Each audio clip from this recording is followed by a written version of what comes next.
Rajampet MP seat Telugu Desam పార్టీకి చాలా ప్రతిష్టాత్మకం. ఎందుకంటే చంద్రబాబు నాయుడు గారి రాజకీయ జీవితంలో అతనికి ఒక పెద్ద శత్రువుగా తయారైంది పెద్దిరెడ్డి రామచంద్రారెడ్డి గారు. ఇప్పుడు పెద్దిరెడ్డి రామచంద్రారెడ్డి గారు కుప్పంలో చంద్రబాబును ఓడించడం ఒక పెద్ద టార్గెట్గా పెట్టుకున్నారు. మరి చంద్రబాబు గారు కూడా అన్ని పదవులు చేసి అంత సుదీర్ఘకాలం రాజకీయంగా ఉండి ఎన్నో ఏళ్ల పాటు పెద్దిరెడ్డి గారి మీద పైచేయి సాధించిన చంద్రబాబు గారు మరి రాజంపేట పెద్దిరెడ్డి గారి అబ్బాయి మిథున్ రెడ్డి వరుసగా 2 సార్లు ఎంపీగా గెలిచి రాజకీయంగా ఇక్కడ పాతుకుపోతున్న చోట అతన్ని ఓడించాలి అని చంద్రబాబు గారు టార్గెట్ చేశారు. సో రాజంపేట ఎంపీ సీటు అందుకే టీడీపీకి కీలకంగా మారింది. అక్కడ అభ్యర్థి ఎంపిక విషయంలో మాత్రం చంద్రబాబు గారు అందరికీ మెచ్చే నిర్ణయం తీసుకున్నారు. నిజానికి క్యాండిడేట్ సెలక్షన్ విషయంలో చంద్రబాబు గారు అక్కడక్కడ తప్పులు చేస్తారు చాలా చోట్ల అని అపవాదం ఉంది.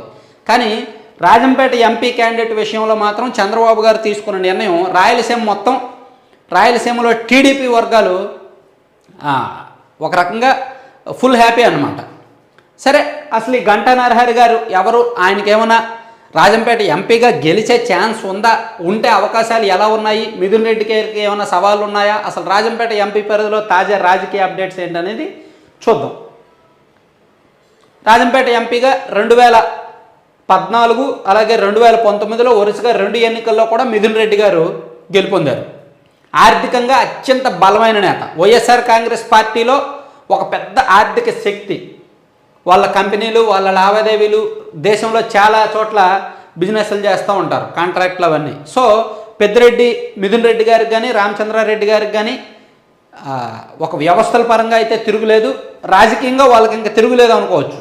సో ఇటువంటి దశలో మిథున్ రెడ్డి గారిని ఓడించడం సాధ్యమో కాదని చూడాలంటే గంటా నరహరి గారు, ఆదికేశవులు నాయుడు గారు ఉన్నారు కదా, టీటీడీ మాజీ చైర్మన్ ప్లస్ టీడీపీలో సుదీర్ఘకాలం పనిచేశారు. ఆయన బంధువే గంటా నరహరి గారు. Community Balija community.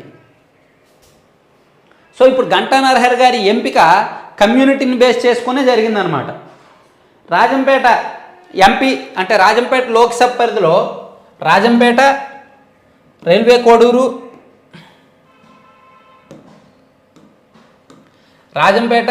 కోడూరు, రాయచోటి, తంబళ్ళపల్లె, పీలేరు, మదనపల్లె, పొంగనూరు ఈ 7 అసెంబ్లీ నియోజకవర్గాలు ఉన్నాయి. వీటిలో రాజంపేటలో బలిజ కమ్యూనిటీ ప్రభావం ఎక్కువగానే ఉంటుంది. అలాగే రైల్వే కోడూరులో కూడా బలిజ కమ్యూనిటీ ప్రభావం ఎక్కువగానే ఉంటుంది. రాయచోట్లో కాస్త స్వల్పంగా ఉంటుంది, అంటే ఉంటుంది, రాయచోట్లో కూడా ఉంటుంది. సో ఓవరాల్గా ఈ 7 నియోజకవర్గాల్లో కూడా బలిజ కమ్యూనిటీ ప్రభావం ఒక 3 నియోజకవర్గాల్లో స్ట్రాంగ్గా ఉంటుంది, మిగిలిన నియోజకవర్గాల్లో కూడా ఉంటుంది, మరి లేకుండా ఉండదు.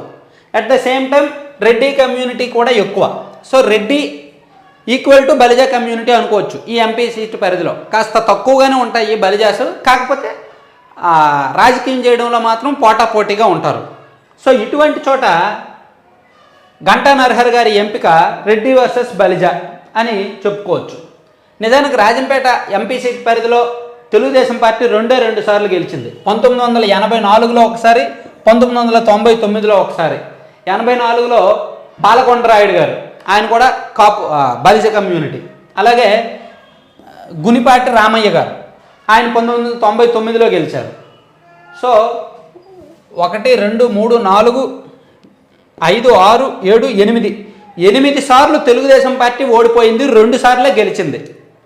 టీడీపీ ఆవిర్భావం తర్వాత 10 ఎన్నికల్లో తెలుగుదేశం పార్టీ 2 గెలిచింది, 8 సార్లు ఓడిపోయింది. సో ఇప్పుడు అక్కడ గెలవడం ఒక రకంగా టఫెస్ట్ టాస్క్, చాలా కష్టమైన పని. కానీ అసాధ్యం అయితే కాదు, కష్టమే కానీ అసాధ్యం కాదు. దానికి కారణం ఏంటంటే అక్కడ మనం ఇందాక చెప్పుకున్నాం కదా, కమ్యూనిటీస్ కాస్త క్లియర్గా చెప్పుకుందాం. రెడ్డి, బలిజ, ముస్లిం, బీసీ, ఎస్సీ ఈ వర్గాలు ఎక్కువ. ఈ వర్గాలు అక్కడ ఎక్కువ. బీసీల్లో కూడా వాల్మీకి బోయ కమ్యూనిటీ ఉంటుంది, ఇతర బీసీ కమ్యూనిటీస్ చాలా ఉంటాయిలే. సో ఇప్పుడు రెడ్డి కమ్యూనిటీలో ఆల్మోస్ట్ 70% వైసీపీకి ఉన్నారు. ఎస్సీస్లో 65% వైసీపీకి ఉన్నారు. ముస్లిమ్స్లో కూడా 65% వైసీపీకి ఉన్నారు. తెలుగుదేశం పార్టీ నమ్ముకోవాల్సింది, ఆధారపడాల్సింది బలిజాస్, బీసీ ఈ 2 వర్గాల మీద. పైగా ఇప్పుడు ఈ రాజంపేట పరిధిలో ముస్లింలో కొంత వ్యతిరేకత ఉంది. దానికి కారణం ఏమిటంటే మొన్న ఈ చిత్తూరు జిల్లాలోనే ఎక్కడ పలమనేరులోనో ఎక్కడో అనుకుంటా ఒక ముస్లిం అమ్మాయి ఆత్మహత్య చేసుకుంది. ఆ స్కూల్లో వైసీపీ నాయకుడు వాళ్ళ అమ్మాయి ఏదో వేధించారని ఏదో సమ్ కేసు ఉంది, అందరికీ గుర్తుండే ఉంటుంది. సో ఆ ఎఫెక్ట్తో పాటు రాజంపేటలో కొంతమంది ముస్లిమ్స్కి కూడా అధికార పార్టీ మీద వ్యతిరేకత ఉంది. ఈ దుల్హాన్ పథకం ఎత్తేయడం అయితే కావచ్చు, కొన్ని కారణాల వలన అంతర్గత రాజకీయాల కారణంగా. సో ఇప్పుడు ఈ ఓట్లు ఒక 15 to 20% టీడీపీ పొందగలిగితే బలిజా కమ్యూనిటీలో 65 to 70% ఈజీగా పడతాయి. ఎందుకంటే గంటా నరహర్ గారికి అక్కడ పేరుంది, కాస్త ఫైనాన్షియల్గా స్ట్రాంగ్, లీడర్షిప్ని తయారు చేసుకోగలరు బలిజా కమ్యూనిటీలో. బీసీస్లో కూడా అక్కడ టీడీపీకి పట్టు ఉంది, చంద్రబాబు గారు సొంత జిల్లా కాబట్టి, ప్లస్ గంటా వాళ్ళ ఫ్యామిలీకి ఇదంతా కొంత ఉంటుంది, లీడర్షిప్ స్ట్రాంగ్ లీడర్షిప్ ఉంది బీసీల్లో. ఈ 2 వర్గాలతో పాటు ముస్లిమ్స్లో వైసీపీకి ఉన్న ఓటింగ్ ఒక 15 to 20% రాబెట్టుకోగలిగితే టీడీపీకి పెద్ద కష్టమేమీ కాదు. పైగా ఇప్పుడు ఫైనాన్షియల్ వ్యవహారాలు చూసుకుంటే గంటా నరహర్ గారికి కూడా ఫైనాన్షియల్గా స్ట్రాంగ్, ఆయన కూడా ఎంతైనా పెట్టగలరు. రైల్వే కోడూరు ఖర్చు ఆయనే పెట్టుకోగలరు. అయితే రైల్వే కోడూరు క్యాండిడేట్ ఎవరు అనేదే టీడీపీ తేల్చుకోవాలి. అలాగే రాజంపేట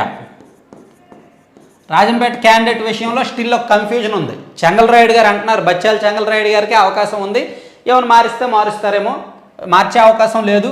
సో ఇలా ఓవరాల్గా చూసుకుంటే ఒక రాయచోటి, మదనపల్లె, పొంగనూరు ఈ 3 చోట్లే టీడీపీ కాస్త వెనుకబడింది. కానీ రైల్వే కోడూరు, రాజంపేట, పీలేరు, ఇంకో నియోజకవర్గం ఏదో ఉందండి, ఒక్క నిమిషం చూద్దాం, తంబళ్ళపల్లె,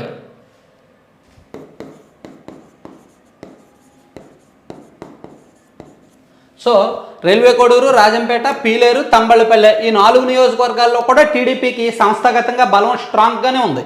ఈ 3 నియోజకవర్గాల్లో మాత్రమే వీక్. కాబట్టి ఈ రాయచోట్లో ఉన్న ముస్లిం కమ్యూనిటీ, అలాగే మదనపల్లిలో ఉన్న ముస్లిం కమ్యూనిటీని కొంతమేరకు టార్గెట్ చేసుకోగలిగితే టీడీపీకి అవకాశాలు ఉంటాయి. అంటే నేను కంక్లూజన్ ఫైనల్గా చెప్పేది ఏంటంటే బలోపేతం పరంగా, బలాల పరంగా చూసుకుంటూ వైసీపీకి అవకాశాలు ఉన్నాయి. వైసీపీయే గెలుస్తుంది. కానీ ఫైనాన్షియల్గా పెద్దిరెడ్డి ఫ్యామిలీకి ధీటుగా గంటా గారు ఖర్చు పెట్టగలిగితే, స్ట్రాంగ్ లీడర్షిప్ని బిల్డ్ చేసుకోగలిగితే, కొన్ని కమ్యూనిటీస్ మీద, కొన్ని ప్రాంతాల మీద ఎక్కువగా దృష్టి పెట్టగలిగితే టీడీపీకి అవకాశం ఉంటుంది. పార్టీ వేవ్ కూడా కొంత తోడైతే. కాబట్టి హోరాహోరీ పోరైతే జరగొచ్చు అని చెప్పొచ్చు. ఇప్పుడున్న ఎడ్జ్ వైసీపీకి, టీడీపీకి అవకాశాలు అయితే ఉన్నాయి. పైగా జనసేన పార్టీతో పొత్తు ఉంటే కొంతమేరకు కలిసి రావచ్చు. జనసేన పార్టీతో పొత్తు ఉంటే ఈ పరిధిలో ఒక 3 నియోజకవర్గాల్లో టీడీపీకి కొంత ఒక 6 or 7% ఓటింగ్ కలిసి వస్తుంది జనసేన పార్టీతో పొత్తు ఉంటే. లేకపోతే లేదు. యాక్చువల్లీ జనసేన పార్టీకి ఆ కమ్యూనిటీ సెంటిమెంటు గోదావరి జిల్లాల్లో, కోస్తాలో ఉంటుందేమో కానీ రాయలసీమలో ఉండదు. రాయలసీమలో బలిజాస్కు ఆ కమ్యూనిటీ సెంటిమెంట్ ఉండదు, అంతగా ఉండదు. వాళ్ళు ఏంటంటే ఆ ప్రాంతం చూస్తారు, అభివృద్ధి చూస్తారు, నాయకత్వాన్ని చూస్తారు, అదే చూస్తారు. కమ్యూనిటీ చాలా తక్కువ ఉంటుంది. సో ఏం జరుగుద్ది అనేది చూడాలి. ఓవరాల్గా రాజంపేట పార్లమెంటు విషయానికి వస్తే కొంచెం హోరాహోరీ పోరైతే జరుగుద్ది అని చెప్పుకోవచ్చు.